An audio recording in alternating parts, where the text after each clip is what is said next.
మాతృభ్యో నమః, పితృభ్యో నమః, శ్రీ గురుభ్యో నమః. ఆ అమ్మవారి ఆశీస్సులు మనందరికీ ఉండాలని మనస్ఫూర్తిగా కోరుకుంటూ ప్రేక్షక మహాశయులకు నమస్కారం, శుభాశీస్సులు. ఈ జూన్ నెలలో మేషాది 12 రాశుల వారికి గోచార రీత్యా ఫలితాలు ఎలా ఉంటాయో తెలుసుకుందాం. అయితే ఈ జూన్ మాసంలో కొన్ని ముఖ్యమైన పర్వదినములు ఉన్నాయి. ముందుగా వాటి గురించి తెలుసుకొని తర్వాత మనము రాశి ఫలాల్లోకి ప్రవేశిద్దాం. ఈ అమావాస్య తర్వాత మనకి ఈ అధిక జ్యేష్ఠ మాసము అనేది ముగుస్తుంది. 16వ తేదీ నుండి మనకు నిజ జ్యేష్ఠ మాసం మొదలవుతుంది.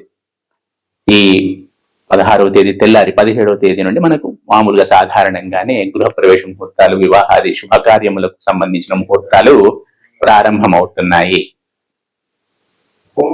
అలాగే ఈ మనకి ఇంకొక పర్వదినాలు కూడా ఉన్నాయి, కాకపోతే ఇవి చాలా ముఖ్యమైనవి. అలాగే వట సావిత్రి వ్రతం కూడా ఉంది మనకి పౌర్ణమి రోజు.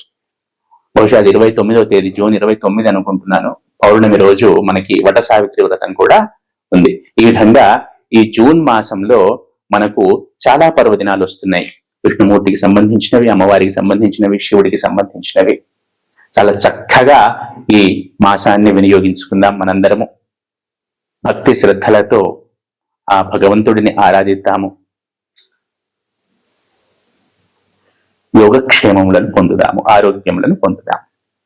ఇక ఈ మాసము, ఈ జూన్ మాసంలో ద్వాదశాది రాశుల వారికి, మేషాది 12 రాశుల వారికి ఫలితాలు ఎలా ఉంటాయో తెలుసుకునే ప్రయత్నం చేద్దాం. ముఖ్యంగా ఈ 12 రాశుల వారు గమనించదగ్గ విషయం ఏంటంటే, ఏదైనా నేను చెప్తున్నాను అంటే అది రాశిని బేస్ చేసుకొని చెప్తున్నాను. అందరికీ ఇది సూటిగా తగులుతుంది అని కండిషన్ ఏమీ లేదు. ఎందుకంటే వారి వారి జన్మ లగ్నములను బట్టి కొన్ని ఫలితాలు మారుతుంటాయి. కాకపోతే ఇప్పుడు నేను చెప్తున్నది జన్మ రాశిని ఆధారం చేసుకొని, కాబట్టి ఇప్పుడు 1,00,000 మంది ఒక రాశిలో ఉంటే 1,00,000 మందికి సూటిగా తగులుతాయని ఏమీ రూల్ లేదు. వారి వారి జన్మ లగ్నములను బట్టి ఫలితాలు కొంచెం అటు ఇటుగా మారుతూ ఉండొచ్చు. ఇది ప్రేక్షకులు గమనించగలరు. తదుపరి మకర రాశి. ఈ మకర రాశి జాతకులకు ఈ మాసంలో పాజిటివిటీ అనేది కనబడుతోంది. కొంచెం గృహ సౌఖ్యం అనేది కనబడుతోంది. కొంచెం ధనలాభము అనేది కూడా కనబడుతోంది. ఏదేమైనా కూడా గత కొంతకాలంగా ఆగిపోయి ఉన్న పనులు కదులుతాయి. పాత స్నేహితులు ముందుకు వస్తారు. కొత్త పార్ట్నర్షిప్స్ మొదలవుతాయి. ఏదేమైనా కూడా ఈ మకర రాశి జాతకులకు ఈ మాసంలో ఆనుకూల్యత అనేది చాలా చక్కగా ఉంటుంది, అన్ని విధాలుగా కూడా. ఎవరైతే వృత్తి, ఉద్యోగ, వ్యాపారాల్లో ఉంటారో వారికి ప్రమోషన్ రావటం లాంటివి కనబడుతున్నాయి. అలాగే వ్యాపారాల్లో ఉన్నవారు కొంచెం ఎక్స్పాన్షన్ వైపుగా వెళతారు. వృత్తిలో ఉన్నవారు ఎలాగూ దాన్ని ఇంప్రూవైజ్ చేసుకుంటారు మార్కెట్ రిక్వైర్మెంట్స్ కి తగ్గట్టుగా. ఏదేమైనా కూడా ఒక ప్రొఫెషనల్ ఆస్పెక్ట్ అనేది ఈ మకర రాశి వారికి పాజిటివ్ గా ఉంది అని చెప్పవచ్చును.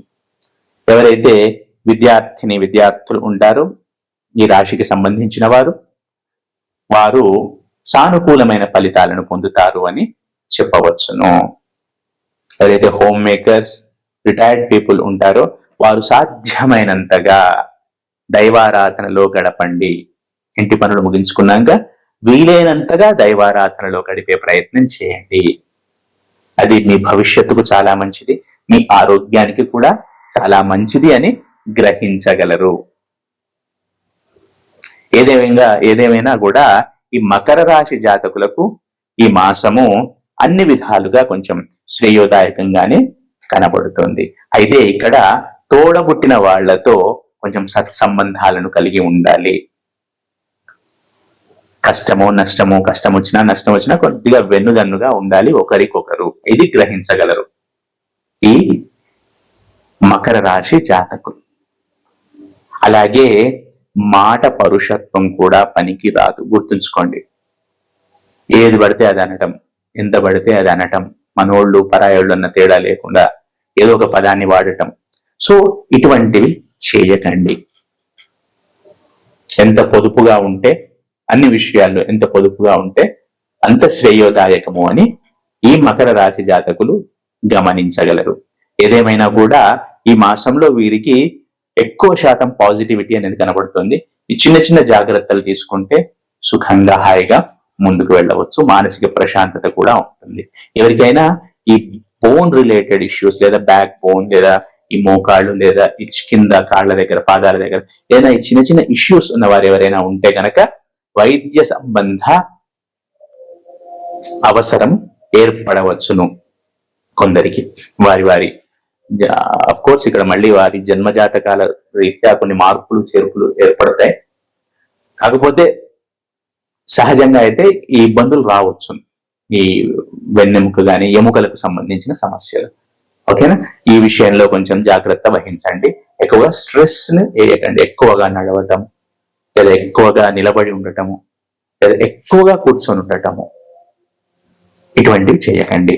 మధ్య మధ్యలో అటు ఇటు కదలడం లాంటివి చేస్తూ ఉండండి. ఏదేమైనా కూడా ఈ మకర రాశి జాతకులకు ఓవరాల్ గా ఈ మాసము, జూన్ మాసము అనుకూలంగా ఉంటుందని చెప్పవచ్చును. వీరు ప్రతి నిత్యము కూడా సుబ్రహ్మణ్య స్వామి ఆరాధన చేయడం ద్వారా సత్ఫలితాలను పొందుతారు. తదుపరి సింహరాశి. ఈ సింహరాశి జాతకులకు గతంలో ఎదురైన అనుభవాలు, గతంలో వారు పడ్డ కష్టాలు, గతంలో వారు అనుభవించిన మానసిక వేదన ఏవైతే ఉంటాయో అవి మెల్లమెల్లగా తగ్గుముఖం పడతాయి ఈ జూన్ మాసంలో. అవి ఆర్థిక పరమైనవే అనుకోండి, మానసిక పరమైనవే అనుకోండి, శారీరక పరమైనవే అనుకోండి, వృత్తి ఉద్యోగ వ్యాపారాలకు సంబంధించినవి అనుకోండి. ఏవైనా కూడా ద పాస్ట్ ఎగని ఏదైతే ఉంటుందో అది మెల్లమెల్లగా ఈ మాసంలో తగ్గే అవకాశాలు కనబడుతున్నాయి సింహరాశి జాతకులకు. ఏదేమైనా కూడా ప్రయత్నం ప్రయత్నం ప్రయత్నం ప్రయత్నేన సఫలం మయా and hard work prevails over your luck అనేది మాత్రం దృష్టిలో ఉంచుకోండి. కష్టపడండి.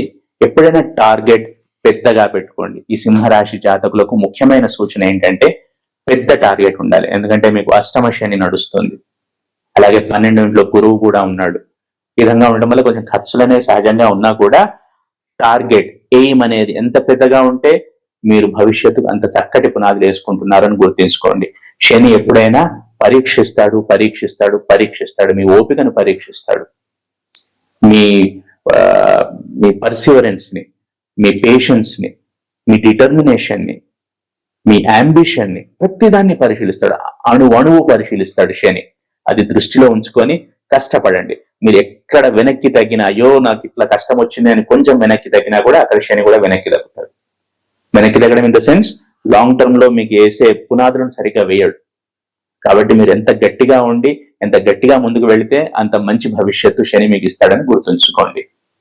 ఏదేమైనా కూడా ఈ సింహరాశి జాతకులకు ఈ నెలలో పాస్ట్ ఎగోని అనేది కొంచెం తగ్గుతుంది, ఇంతకు ముందే చెప్పుకుంటున్నట్టు. అలాగే విద్యార్థులు ఎవరైతే క్వాలిఫైడ్ ఉంటారో వారికి ఉద్యోగ అవకాశాలు కనబడుతున్నాయి, లేదా కొత్త కోర్సులలో ప్రవేశం అనేది కనబడుతోంది.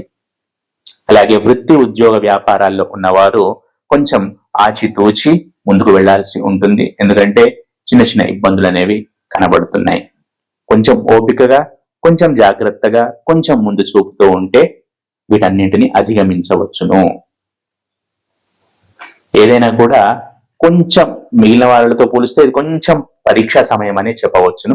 అలాగే సింహరాశి జాతకులకు ఎవరైతే ఇంట్లో వృద్ధులు ఉంటారో, వయోవృద్ధులు ఎవరైతే ఉంటారో వారి ఆరోగ్యం విషయంలో కూడా కొంచెం జాగ్రత్త అనేది సూచించడమైనది. ఆర్థిక పరమైన విషయాల్లో సరైన ప్రణాళిక అనేది ఉండాలి. ఆ ముందు చూపు ప్రణాళిక లేకుంటే గనక ఇబ్బందుల పాలవుతారు. ఇది గమనించగలరు. ఆ ముందు చూపుతో ముందుకు వెళితే తప్పకుండా అన్నింటి నుండి బయటపడవచ్చును. ఏదేమైనా కూడా ఈ సింహరాశి జాతకులకు ఈ మాసము ఛాలెంజెస్ ప్లస్ ఆపర్చునిటీస్ రెండు ఉంటాయి. ప్రతి నిత్యము దశరథ కృత శని స్తోత్రం చదవటం ద్వారా సత్ఫలితాలను పొందుతారు. అలాగే హనుమాన్ చాలీసా పారాయణ చేయటం ద్వారా కూడా సత్ఫలితాలను పొందుతారు.